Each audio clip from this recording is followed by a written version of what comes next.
Good day, everyone. My presentation is titled Global Supply Chain Management in the Post-Pandemic World. I will concisely summarize the report's key findings.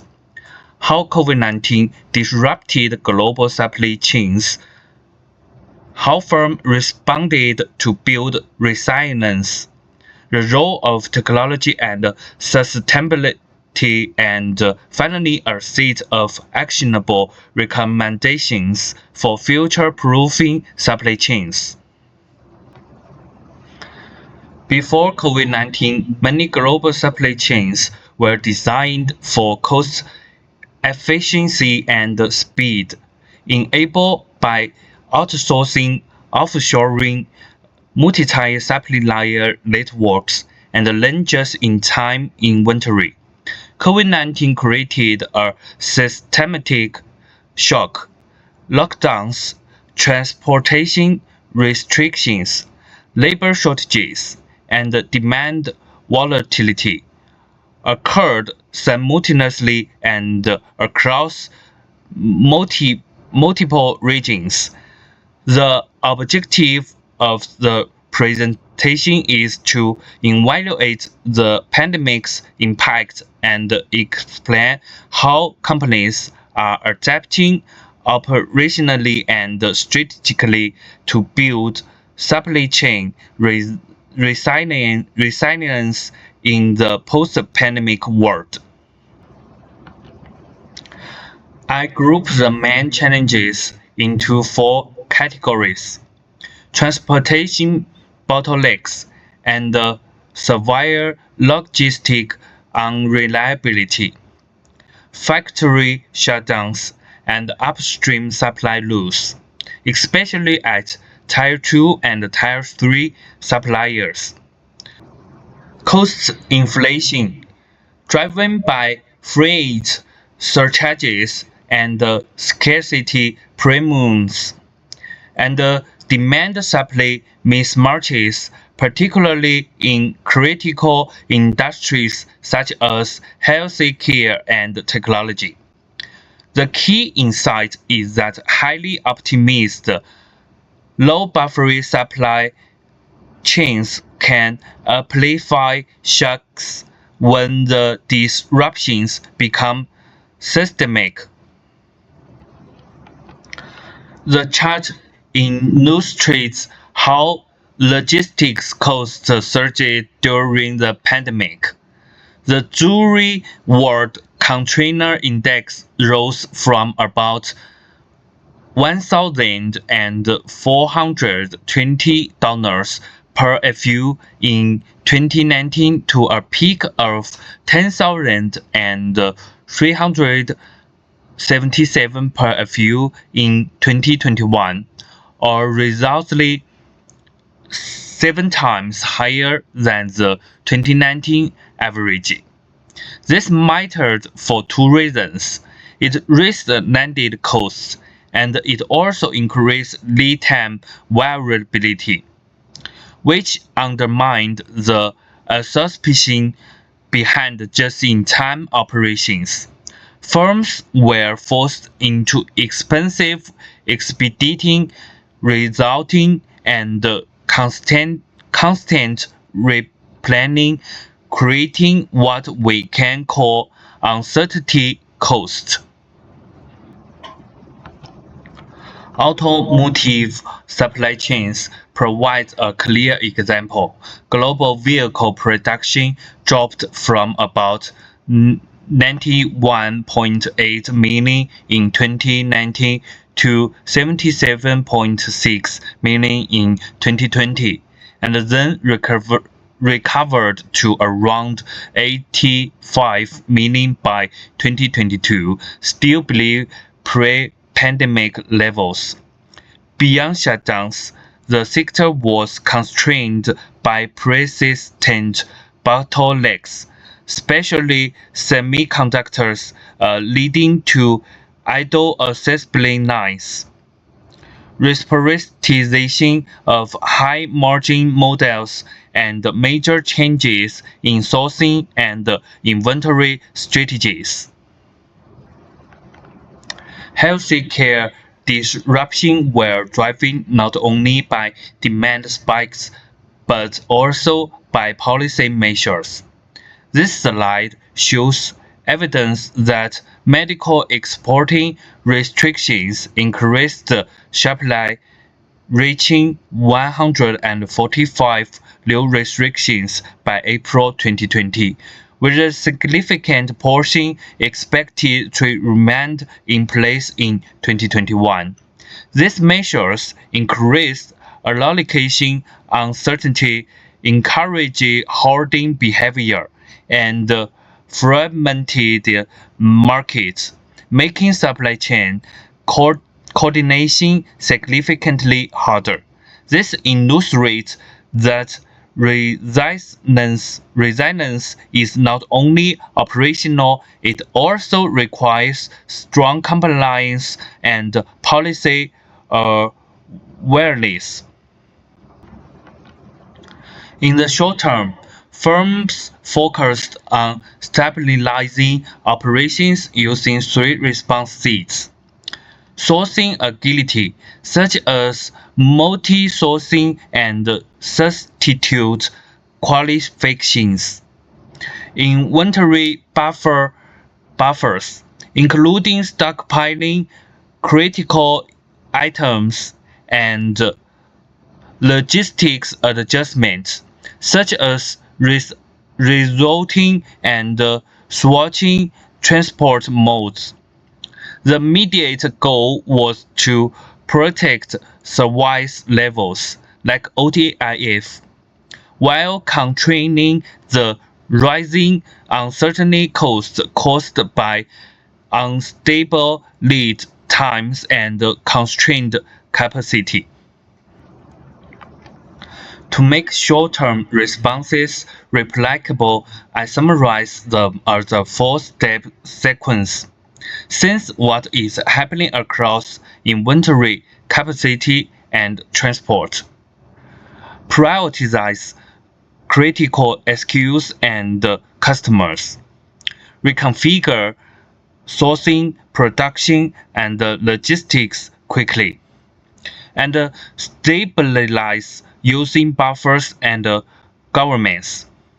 Many companies use cross-functional war rooms to accelerate design, making, and coordinate actions across procurement, operations, logistics, and sales.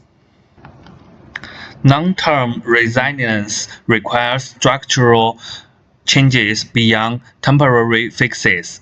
Firms increasingly pursued regionalization and diversification, often discussed as China Plus One. More robust supplier networking governments, including multi-tier mapping and supplier risk scoring, and a new balance between efficiency and redundancy where buffers and selectively added based on criticality and substitutability rather than across the entire chain. The key is not abandon efficiency but redesigning for recoverability and adaptability. This matrix provides a simple decision rule.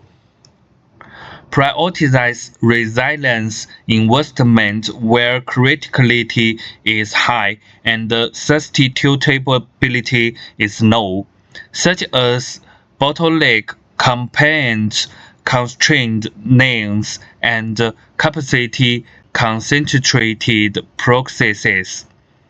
In those cases, dual resourcing, regional backups, and strategical inventory can be justified. For low criticality or highly substitutable items, then sourcing remains reasonable. This approach prevents one-size-fits-all buffering that can inflate costs without proportional risk reduction. Technology became a major accelerator of resilience. Supply chain 4.0 can be viewed as an integrated stack. IoT sensing creates real-time signals. Data platforms integrate information end-to-end. AI and analytics improve forecasting and design quality, and automation strengthens execution speed and consistency. The key point is that technology delivers resilience when it improves capabilities such as visibility, velocity, and coordinated response, not when implemented as isolated pilots. Musk illustrates the value of visibility in logistics.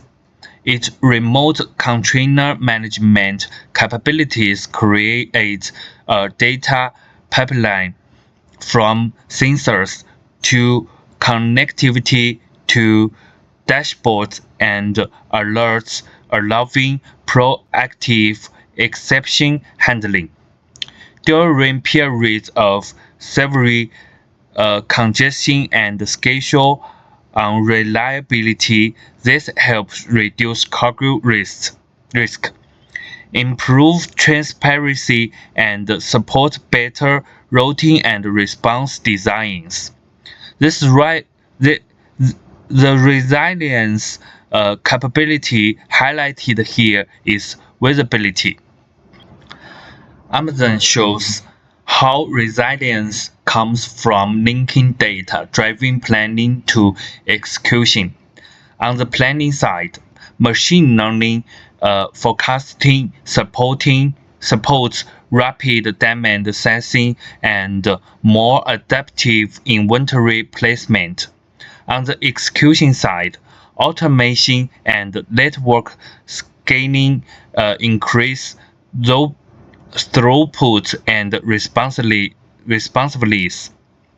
The key message is data without execution doesn't create resilience, and execution without data creates blending expansion. Resilient supply chain requires an end-to-end design and execution loop. Sustainability is increasingly embedded into supply chain redesign. A key fact is that more than 80% of international trade by volume is seaborne, which means decarbonizing logistics and network design is highly consequential. Post-pandemic strategies include localized sourcing where feasible, greener logistics and warehousing, sustainable raw material sourcing, and stronger measurement and governance, especially for Scope 3 emissions. Importantly, sustainability and resilience can reinforce each other through better visibility and process control. The pandemic also highlighted ethical risks, especially as labor shortages and health risks intensified pressure on factories, warehouses, and last-mile delivery. Companies are increasingly integrating ethics into supply chain risk management through supplier segmentation, audits, and corrective actions and grievance mechanisms. The critical point is that poor labor practices can become operational risks.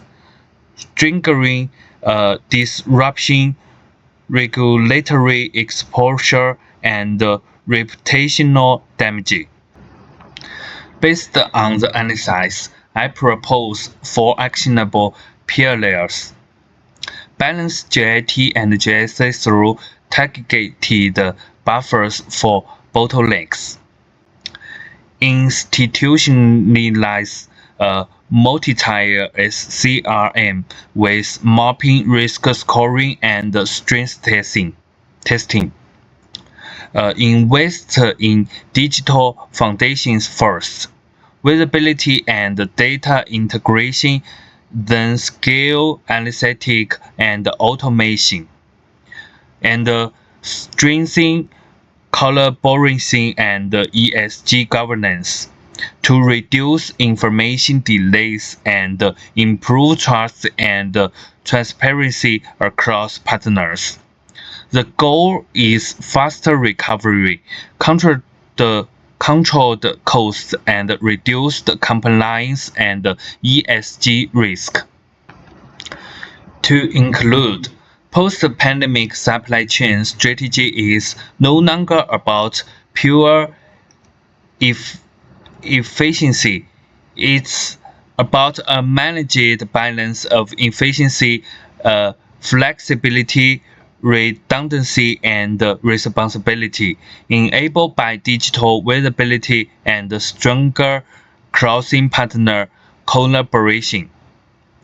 Thank you for listening.